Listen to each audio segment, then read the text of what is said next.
This is General Lew Wallace. I believe that's his name. He was a Union. Oh, thank you so much, Geek Flag. Happy Easter, eggheads. Funny Right. man. Oh, I just realized that my chat here is not up to date. So there we go. He says, "Happy Easter, eggheads." Yes. See, that is the toll to troll. You can call us eggheads because he gave us $5. You Actually, pay the toll, you get the troll. I think you overpaid. I take egghead for almost nothing. Yes. But this is General Lew I kind of Wallace. resemble that remark. Now, he was a Civil War general Mm-hmm. and Union side, I believe. But he also wrote a book called Ben-Hur, subtitle A Tale of the Christ. This was Big Al was already way ahead of you. He knew as soon as he saw the picture what you were getting at. Very, very popular American novel in the 1800s. Just hugely popular. I think he started out writing this because he wanted to do a book like The Count of Monte Cristo. If you've seen the book, or maybe like me, read the movie, or sorry, I think I said read the movie, read the book, or seen the movie. Count of Monte Cristo. It's all about a man getting revenge by a friend that betrayed him, right? And he sort of wanted to do the same thing over again, but this time it's taking place in biblical times, actually during the time of Jesus, actually when he was, like the first 30 years AD, I think, right? And what's interesting is this book was a huge seller, and I think he started out writing this book, and he said he didn't start out as a Christian, but when he was finished writing the book, he declared himself a Christian, and he said he didn't claim a denomination, but he says that I'm a Christian, I'm a believer, and that's how he left it. Isn't that interesting? So through the process of writing the book, he gained faith. I thought that was interesting. Watching now, took break for intermission for this good old days. Oh, you're watching Ben-Hur now. Nice. It's funny. I did watch it over the last couple of weekends. I figured we're just going to treat this as a two-part movie. We'll watch the first part the one week, the next part the next week.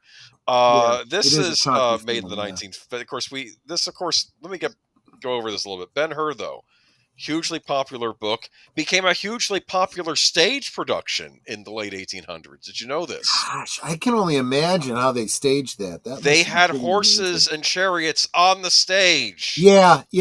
Stage plays used to be pretty grand things. Yeah, elaborate. So I can only imagine what that experience was like. But we got the silent film a while later, actually directed by Cecil B. DeMille. There are a few urban legends about the silent version of Ben-Hur, which you can look up later. But basically in the 50s, though, we started getting epics, and some of them were biblical, not all, but a lot of them were. Like Quo Vadis was another one. That was about the early days of Christianity during the time of Nero. Yep. And of course, Nero was not a nice guy. No, he didn't care for the Christians. He didn't. No, he wanted. I love in the movie. He says, "We're going to burn down Rome so I can create Neropolis, a new city." And he's like, "When are you planning to do this?" Oh, it's already started. And then the centurion breaks, and you see the city on fire. And I thought, oh, here's where they're going to do the intermission, and it didn't have an intermission. I'm like, you need intermissions in movies this long. That was a long movie. This is before they understood we need intermissions. But apparently, Quo Vadis, they had a ton of these Roman outfits left over, and they're like, what are we going to do with all these costumes? And then someone said, why don't we remake Ben-Hur? And so now we have Ben-Hur. This came out in 1959. In my opinion, this is like the big culmination of 1950s cinema. This is because they really were pushing. You have to understand, in the 1950s, there was this invention that started making into people's homes. It was called a television set. Yeah. Movie studios were terrified. They're like, who's going to come out to the movies now? They can just stay at home and watch movies on the TV. So then they decided we're going to start making movies grander. We're going to have widescreen movies that go around all around the cinema. My Dad used to tell me stories about going to some of these theaters. They were very impressive. Must have been like the IMAX of its day. Basically, yeah. Kind of, if I had to compare it to something modern, I would do it like that, yeah. And the idea is color film, because televisions weren't color yet. Technicolor, they really were pushing it. Musicals were big. A lot of big Rodgers and Hammerstein's productions going on the big screen, but also a lot of epics. And epics took on many forms. You had like the Ten Commandments. You had Spartacus. Remember Spartacus? Oh yeah.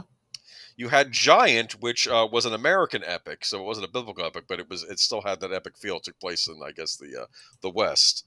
So Leslie Nielsen was considered for Masala early on. Did screen tests. I think he would have been good as Masala, but I love the actor they picked. But let's get into this. This has been her came out. Here we have, to the left, we have Ben-Hur, played by Charlton Heston. To the right, we have Masala. I forgot who played him. It's interesting. They got an Irish actor to play him, to play Masala. A big thing with this production is they had to shoot portions of it in England. You know what the rule is when you shoot in England. You got to hire British actors. So they cast all the English as Romans, and all the American actors were Hebrews.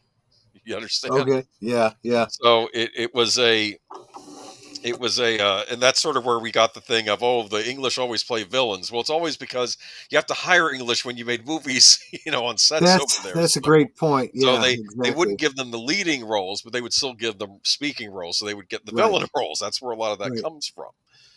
Even when you look at Star Wars. I was just going to say, with Star Wars, though, it's true. You had, all the villains had British actors, but then again, so did Obi-Wan Kenobi. So you could take it, maybe this is the old Empire Republic. That's the accent they had over there. And if you pay attention, Leia affects a British accent when she is behaving in her, official capacity. That's true. But this is, of course, kind of starts out as a revenge story. These are boyhood friends. I don't know if this is mentioned in the movie, but I believe in the book, at least, I think Ben-Hur had saved Masala from drowning. Ben-Hur is a very, I want to say he's almost an aristocrat among the Jews in Judea. They call him like a prince of Judea. I don't think he's like an official prince, but he's treated like one, right? Right. And this is his best friend from childhood, a Roman. And he comes back as a tribune and to take over the tribune, and he asks, how can I, what do the Jews want of us Romans? What can we do? And he says, leave Judea. and of course, Tiberius was emperor at the time. He was not such a nice guy. Right. And but Ben-Hur, he doesn't believe in violence. He says, I don't believe in having my citizens, attacking Romans. You shouldn't do that. But he also thought the Romans should leave. This is their country. You're kind of being oppressive to them. Yes. So eventually Masala gets angry because Ben-Hur won't out people that were, speaking out against Rome. So their friendship kind of dissolves. And then the new governor shows up, and the new governor shows up, and Ben-Hur and his younger sister are looking from atop the roof down at the new governor coming. His sister kind of presses on one of the tiles. Comes loose, hits the ground. The governor's horse neighs. The governor falls over and hits the wall. Judah, Ben-Hur, is basically like, I'm not gonna, I'll take responsibility for this. And the soldiers show up at the house. He says, look, it was an accident. The tile was loose, and they still arrest him, and they arrest his whole family, even though he was the one taking the blame. He's saying, look, at least leave my mother and sister out of this, but they won't do that. And he pleads with Masala, saying, the tiles were loose. And Masala actually goes up to the roof and actually sees for himself that the tiles were loose. So Masala could basically, absolve Ben-Hur of this crime because he had the proof. But Masala instead decides, no, I'm going to send you to the galleys and leave your mother and sister in prison because people will see that and they'll fear me. If I could take my childhood best friend and turn him into a slave, no one will dare stand against me. So a big betrayal, right? Absolutely. But that's what makes for great stories like this. Yeah. So he's the big antagonist of this. And here he is. And this is interesting. I mean, I missed the part, but while he's on the road almost dying of thirst, and all the slaves, the Romans are drinking for the water, and then the slaves finally get to drink water, and the one Roman guard says, none for him. No water for him, and he's on the ground. He's and he's calling out, God help me. And then, of course, someone comes over and gives him some water. And do you remember who that was? I do not. Actually. It was Jesus. Jesus is there. You only see him from the back. You don't see his face. And he hands him water, and then the Roman soldier says, no water for him. And Jesus just kind of stands up and looks at the Roman guard, and the Roman guard just kind of backs off. like not really. They don't even say anything. It's just that's enough of the scene.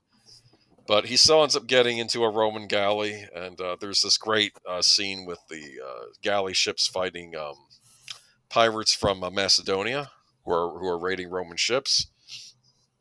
And Ben-Hur actually saves the I guess the Roman admiral here, or the general, whoever's in charge of the fleet. He saves him from drowning, and and so he actually believes Ben-Hur's story about not killing his not trying to assassinate the Roman governor, and pleads before the emperor, look, this man's innocent, I'm sure of it. So Tiberius says, look, since it's kind of odd that he would save you but then attack the governor, says I'll leave him to you to do with what you will. He's your property now. So and eventually I think he adopts him as his son, giving him his freedom. So but in the meantime he trains as a charioteer.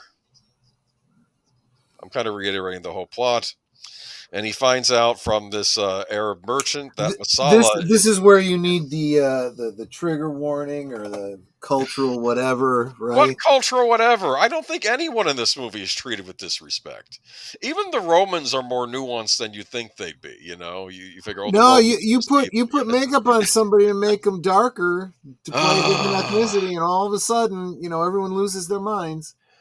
I know. It's like I was having I'm not going to say who I was having an argument with, but there was the movie called The Wind of the Lion where Sean Connery plays, an Arab from the Middle East who falls in love with the American woman. And I was trying to explain, look, they really originally wanted Omar Sharif, but he was busy. They were going to pick a man of Egyptian descent, but they couldn't find it. It's not like they were purposely trying to exclude people.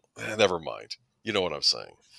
But there are snowflakes here. Trigger warnings not necessary. There are no snowflakes here, Troy. Trigger warnings are not necessary. I'm just saying that I could see someone making that argument so that every physical media and every stream of this would have to have the warning. I don't know that that's what they do these days. I don't know that Charlton Heston was of Jewish descent. Maybe he was, maybe he wasn't. I don't know. I know that the actor playing Masala was Irish. He wasn't Italian. So it's I know none of them were. Okay. But boy, you darken someone's skin so they could play a different ethnicity, and suddenly everyone loses their minds. No One Rose a Ruckus with Alec Guinness made to look Arabic and Lawrence of Arabia. That's another epic movie that I really need to watch. That was always my dad's favorite. I always meant to watch it. But Lawrence. I have heard people talking about it now, though. David.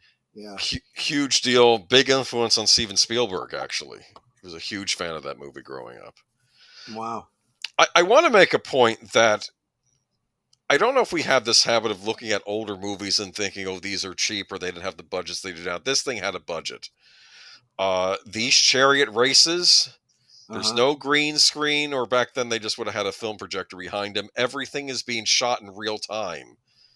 So him and Masala had the chariot race. And I'm not going to try to spoil it more, but this was a grand production. Look at this widescreen too, this scope widescreen. This is wider than like the scope widescreen we have now. It was truly, when you were at a theater, I think it would almost wrap around half the theater when you saw it. But brilliant production, classic film. Look at that though. And it's really intense, and you're basically seeing a race in real time with horses. It's like, because in ancient Rome they had the chariot races. So yeah, I don't know. You've seen Ben-Hur, right? I have. In fact, I think I saw it on Big Al Presents. Yes, I think we did. Yeah. But it's really interesting. It's a story about revenge. I would argue, though, in some ways he doesn't really get revenge per se. I think Masala gets hoisted on his own petard in this. He's the one that's acting inappropriate in this race. He basically has a Greek chariot with like spikes on the side that can destroy other chariots. But anyway, though, I don't know. I was watching the last couple of weeks. I just remember this being an Easter favorite, along with the Ten Commandments, and there are other movies too that get shown too. Like Greatest Story Ever Told was another one. So was King of Kings. That's another one they used to show a lot. Absolutely. But Ben-Hur though, this might be my favorite of all the big biblical epics. My favorite out of epics in general, though, that might go to Spartacus. I do love Spartacus, but yeah. great classic movie. And I don't know, I kind of look back at the 1950s. It's not necessarily my favorite decade for cinema, but when you look at the techniques they were using film-wise, the Technicolor, the widescreen, I don't know if they had quite started with stereo sound yet. I know that began with Walt Disney's Fantasia, but I don't know how much it was adopted. But I imagine these theaters must have had halfway decent sound systems. I think sometimes we look at the past and thinking, "Oh, this stuff's out of date," but I think if we were living there, this stuff would look very state of the art, maybe even better than what we get now. I don't know, but They did grand films, and they wanted to present them in the most grand fashion. and they all right. But that was Ben-Hur, classic, and you should Great watch movie. it. Yeah, Watch it. happy Easter, everyone. It's got a great Blu-ray release too. I think I have the DVD instead of the Blu-ray though, which was made by Warner Brothers, so I'm sure it's falling apart as we speak. Anyway,